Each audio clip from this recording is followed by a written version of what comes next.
The winds that sweep across the red earth of Central Africa carry more than dust.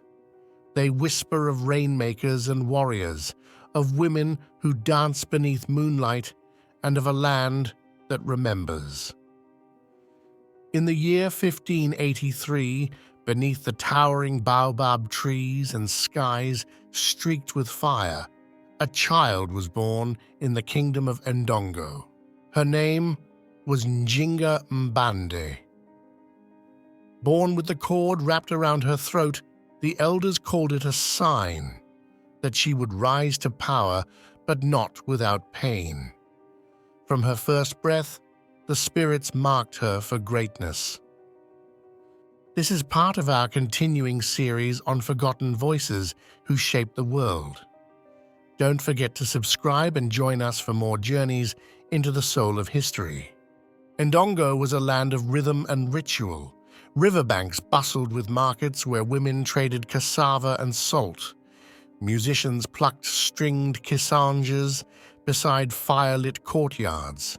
Children chased goats through millet fields, while elders told tales of gods who hid in trees and thunderclouds.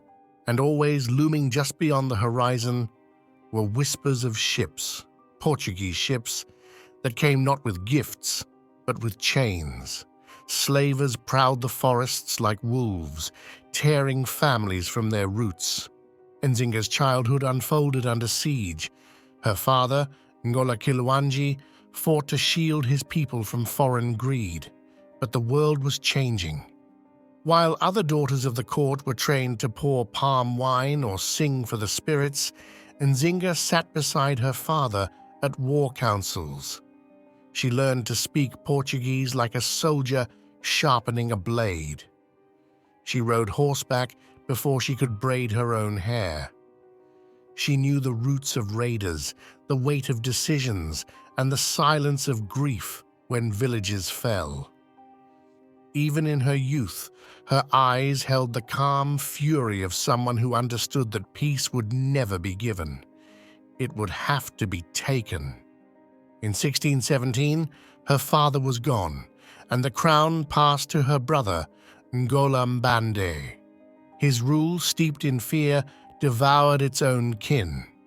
Fearing her brilliance, he had Nzinga's only child murdered and ordered her sterilized. She fled to Matamba, carrying her sorrow like armor. There, among strangers, she found quiet strength and ancestral soil. The land received her gently, and in its forests, the warrior in her ripened. In 1622, the Portuguese summoned a peace envoy.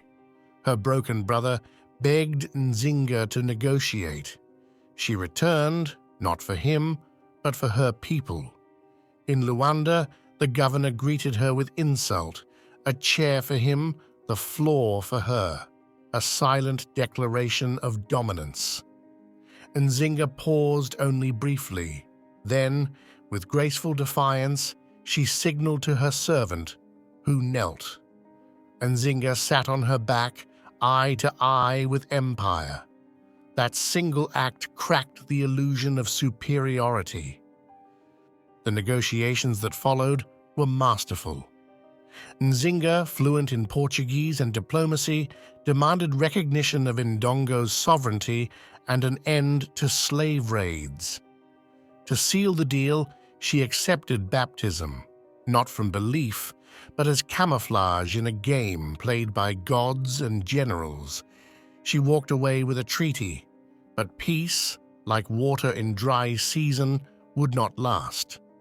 Her brother died under mysterious circumstances. Poison, some said. Suicide, whispered others. Nzinga, now in her 40s, seized the throne of Ndongo in 1624. The nobles murmured, "Can a woman rule?" But she ruled not with permission, but with purpose. She became Angola Nzinga, Queen of Ndongo, and she wore the crown like a blade drawn. The Portuguese struck again. Nzinga was forced to retreat, but her path did not bend. It ascended. She made Matamba her new capital, a land that knew the leadership of women. There, she built not just a kingdom, but a refuge. She welcomed escaped slaves, enemy deserters, exiles from broken tribes. She turned them into a nation, and she declared Matamba a land where no person would ever be sold into chains again. To strengthen her army, Nzinga allied with the Imbangala, ruthless nomads feared even by the Portuguese. Their rights were brutal, their loyalty unpredictable. But Nzinga saw further. She forged them into her command, tempered them with discipline, and absorbed their strength into her strategy. She led raids on enemy outposts, ambushed convoys, and vanished into forests like a spirit of vengeance.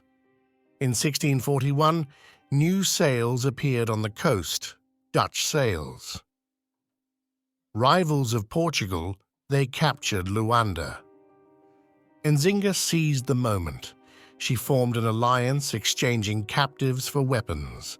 It was an uneasy pact, but she understood the price of liberation sometimes required bargaining with fire. With Dutch muskets in hand, Nzinga struck hard. In 1644, she routed the Portuguese at Ngoleme. But victory always asked a price. Her sister was captured. Another drowned. Loss became a language Nzinga spoke fluently, yet she did not yield. In 1647, she delivered her greatest triumph at Kombi. Her army, side by side with Dutch fighters, crushed the Portuguese. The fortress at Masangano quaked beneath her siege. It seemed Portugal's grip on Angola would finally break. Hope blazed, but empires have long memories. In 1648, Portuguese reinforcements from Brazil recaptured Luanda. The Dutch, weary and self-serving, withdrew. Nzinga was left alone once more. No allies, no promises, just her people and her will. Nzinga withdrew deep into the bushlands of Matamba. There, the trees became her shield, the rivers her messengers. She led ambushes from groves where children now played. Even in her 70s, she rode with the army. Her presence was more than strategy, it was salvation. In 1656, exhausted but unbroken, Nzinga offered peace, not as a defeated queen, but as a sovereign. Portugal accepted. They recognized her as ruler of Ndongo and Matamba. In return, she opened trade routes, not slave routes. Her sister was freed, her land secured. Nzinga spent her final years not in war, but in healing.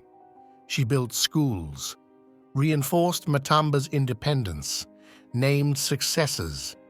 She knew that empires fall, but memory endures. She laid the foundation for a century of female rulers after her death.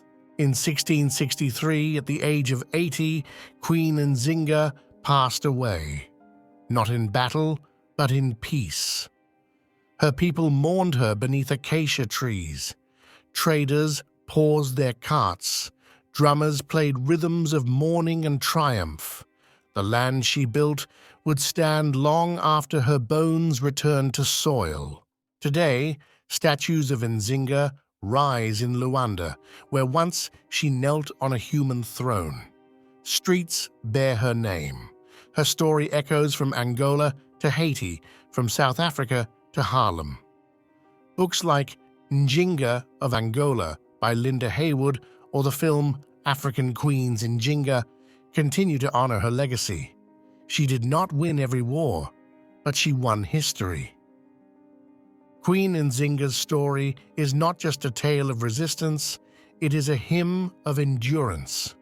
If her courage stirred something in you, let it grow. Subscribe, share her name, and help us keep these stories alive. Nzinga did not kneel to empire. She stood for all who could not, and in doing so she became immortal.